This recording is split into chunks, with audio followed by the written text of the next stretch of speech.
तेजस्वी सूर्य आगे चल रहे हैं। नागौर की बात कर ले, हनुमान बेनीवाल आगे चल रहे हैं। विदिशा से शिवराज सिंह चौहान आगे चल रहे हैं, इससे लेकर कोई डाउट पहले भी नहीं था। उत्तर पूर्वी दिल्ली से मनोज तिवारी आगे चल रहे हैं।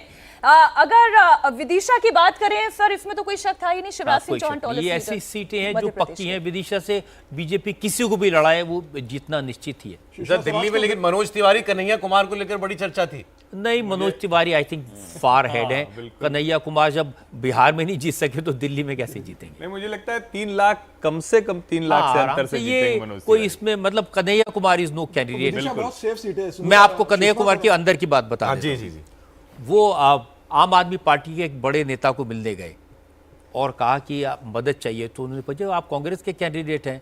तो उन्होंने कहा साहब कांग्रेस से तो कोई बाहर ही नहीं निकल रहा, ना संगठन है, ना पैसे हैं, ना कुछ है, आप कुछ मदद कर दे तो अच्छा होगा। तो सूली पे चढ़ा दिया गया। उनसे मदद मांग रहे थे जिनके नेता जेल में। अरविंद केजरीवाल जी गए तो थे प्रचार करने के लिए। गए थे। बिल्कुल। नागौर से हनुमान बेनीवाल आगे चल रहे हैं। इस वक्त विदिशा से शिवराज सिंह चौहान नीचे। बीजेपी की टैली देखिए, 28 सीटों पर बीजेपी आगे चल रही है, कांग्रेस 3 सीटों पर आगे चल रही है।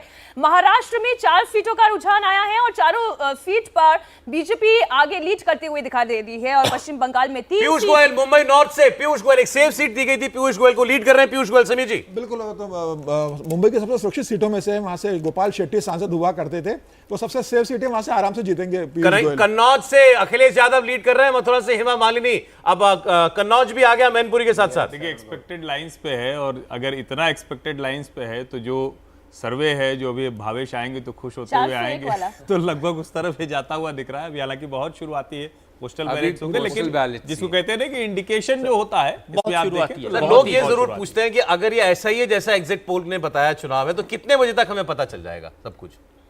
मुझे लगता है कि 12:30-1 बजे तक सिचुएशन बिल्कुल क्लियर हो जानी चाहिए, इससे ज्यादा नहीं। तो व्यूअर्स देखिए, तो आपकी हमारी मेहनत 12:30-1 बजे तक तो ऐसी लगातार चलती रहेगी।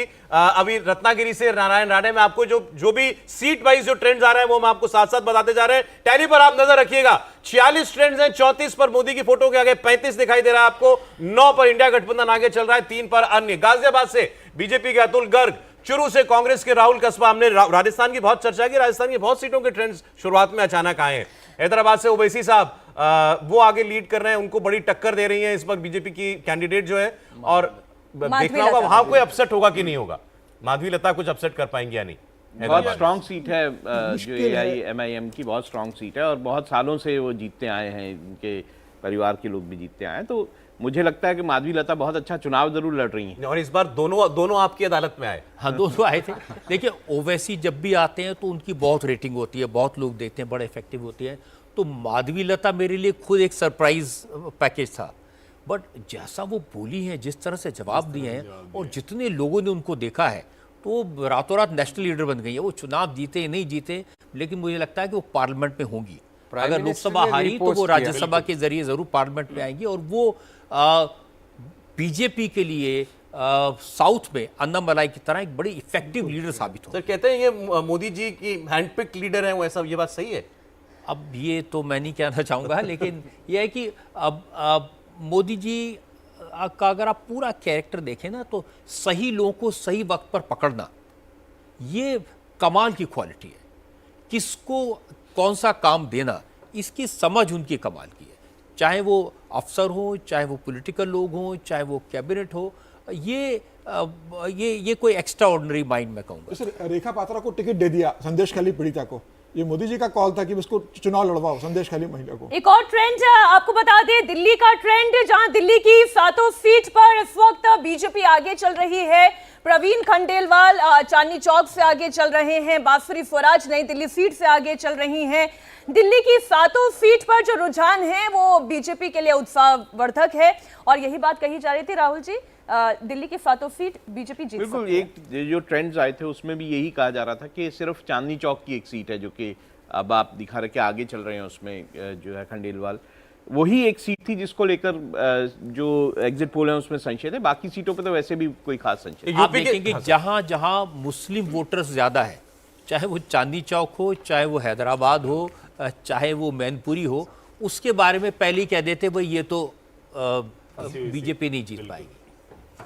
संबलपुर से आप धर्मेंद्र प्रधान आ गए और संभल से समाजवादी पार्टी जो है वो इस वक्त लीड करिए। सारण से लालू यादव की बेटी पीछे चल रही है, ये बड़ी खबर है। लालू यादव की दो बेटियां चुनाव लड़ रही है, मीसा भारती पाटलिपुत्र सीट से और सारण से उनकी दूसरी बेटी रोहिणी आचार्य चुनाव लड़ रही है, वो अपने चुनाव में पीछे चल रही है। हर्षवर्धन जी, सौरभ जी, ये भी बड़ा रोचक हो जाएगा कि रूडी जी माँ बेटी दोनों को हरा देंगे अगर ये हरा देते हैं तो। पहले वो राबड़ी देवी को हरा चुके हैं सारण से, और एक जो कहते हैं ना, कई बार हम लोग मान लेते हैं कि अच्छा कोई आ गया बड़े परिवार का, तो अब रोहिणी आचार्य का क्या पॉलिटिकल कैपिटल है, क्यों आ गई वो, लेकिन वो लड़ गई तो सबने कहा कि नहीं, कैपिटल खड़ा है पीछे, लालू जी खड़े हैं पीछे। नहीं, मैं इसीलिए कह रहा हूं ना कि हम मान लेते हैं कि नहीं ये तो बहुत अच्छा करेंगे। सारण में राजीव प्रताप रूडी की जमीन बहुत मजबूत है, मुझे नहीं लगता कि रोहिणी आचार्य को वहां कोई एज है। नहीं, वो राजीव प्रताप रूडी इलेक्शन लड़ना जानते हैं। बिल्कुल।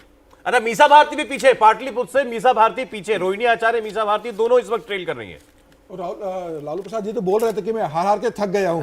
2009 में पाटलिपुत्र से लालू प्रसाद यादव हारे थे, 2014 में उनकी बेटी आ रही, 2019 में आ रही, और बोले आप हरवाते कि उससे मेरे अनुमान से हरवाते हो मेरी बेटी को। बोले रामकृपाल उनका बहुत ही खास नहीं, और वो नाराजगी इतनी थी कि रामकृपाल के ऊपर हमला हो गया, जानलेवा हमला हुआ, और ये भी दिखाता है कि आपको पहले से ही लगने लगता है कि आपकी जमीन खिसक रही है, आपके लोग चले गए, तभी इस तरह की चीजें होती है। काराकाट भी बड़ा इंटरेस्टिंग है। काराकाट से उपेंद्र कुशवाहा इस वक्त आगे चल रहे हैं, और काराकाट एक ऐसी सीट थी जिसे लेकर कुशवाहा वर्सेस कुशवाहा ये कहा जा रहा था कि आरजेडी ने बड़ा अच्छा कैंडिडेट दिया। सुनील जी, वहां पर निर्दलीय भी कैंडिडेट खड़ा किया है, पवन सिंह जो गायक है, जिसको भारतीय जनता पार्टी ने पहले आसनसोल से टिकट दिया था, वो लड़े नहीं, वो निर्दलीय वहां खड़े हो गए। सो कहा जा रहा है कि वो चुनौती देंगे। मुझे लग रहा है कि भारतीय जनता पार्टी काराकाट से उपेंद्र कुशवाहा जीत जाएंगे। भारतीय जनता पार्टी ने उनको दिया, उनका भी मजबूत कैंडिडेट है। उपेंद्र कुशवाहा भी इलेक्शन लड़ना जानते हैं, और जाति का सपोर्ट बहुत स्ट्रांग है। हमारे पैनल में किसी ने ये खबर भी दी थी कि उन्होंने ये कहा था कि मैं बैठ जाऊंगा, निर्दलीय वो खड़े थे पवन सिंह, लेकिन पहले मनोज तिवारी का टिकट काटो दिल्ली के अंदर। तो बात झगड़ा जो है भोजपुरी गायकों का चल रहा था। बहरहाल, फैजाबाद से बीजेपी के लल्लू सिंह, फैजाबाद मतलब अयोध्या की सीट, लल्लू सिंह आगे चल रहे हैं। बिहार के बक्सर में बीजेपी लीड कर रही है। सुप्रिया सुले, एक और बहुत हॉट सीट बारामती से सुप्रिया सुले इस वक्त आगे चल रही है। अजीत पवार की पत्नी सुनेत्रा पवार वो ट्रेल कर रही है। ये बहुत इंटरेस्टिंग सीट है। ये बड़ी ऑब्वियस है। देखिए, बारामती में शरद पवार का जो प्रभाव है, शरद पवार जिसको चाहेंगे वो जीतेगा, और सुप्रिया सुले उनकी बेटी है, वो डेफिनेटली। रायबरेली वायनाड दोनों सीट से राहुल गांधी लीड कर रहे हैं। बड़ी खबर इस वक्त की आपको बता रहा हूं, रायबरेली में भी राहुल गांधी आगे हैं, वायनाड में भी आगे हैं। बहुत चर्चा इस बात की होती थी कि कौन सी सीट वो अपने पास रखेंगे, पहले दोनों जीत लें। अभी वो दोनों सीटों पर आगे चल रहे हैं। रायबरेली में भारतीय जनता पार्टी कोई कॉन्टेस्ट बना पाई या नहीं बना पाई, ये बड़ा सवाल है। हर्षवर्धन जी, आपसे सवाल। नहीं, मुझे लगता है कि रायबरेली में हम लोग ये मान रहे थे, और निजी तौर पर मेरा भी ये मानना है कि वहां भारतीय जनता पार्टी को प्रत्याशी थोड़ा चुनना चाहिए था ढंग का। आप जब तक राहुल गांधी जब चुनाव लड़ रहे हैं तो आपको भी कोई सेलिब्रिटी कैंडिडेट, कोई बड़ा कैंडिडेट, और दूसरी मुश्किल ये कि वहां एक ठाकुरों का ही बड़ा वर्ग है जो दिनेश प्रताप सिंह को ठाकुर नहीं मानता है। वहां जो अखिलेश सिंह की विरासत, उनके पिता धुन्नी सिंह की विरासत, वो वाले लोग उनको स्वीकार करने को तैयार नहीं। तो ये भी एक बड़ी वजह रही। पार्टी के भीतर बहुत भीतरघात है। अदिति सिंह ने प्रचार तक नहीं किया उनके पक्ष में। रायबरेली और वायनाड सीट, रजत जी, अगर राहुल गांधी दोनों सीटें जीत जाते हैं, कौन सी छोड़ेंगे? अभी मुझे ये बताया जा रहा है कि जो कांग्रेस के लीडर्स हैं वो सोशल मीडिया पर, ट्विटर के जरिए, फेसबुक के जरिए कह रहे हैं कि ईवीएम मशीन बदली जा रही हैं, इसलिए हमारे वोट कम आ रहे हैं, जिस नंबर बताया गया था ईवीएम मशीन का वो भी नंबर नहीं है। तो ये बिल्कुल एक क्लियर कट इंडिकेशन है कि उनके दिमाग अब कहाँ चल रहे हैं। उनको भी पता चल रहा है कि कौन आगे है कौन पीछे। नीचे पार्टी का ट्रेंड देखिए।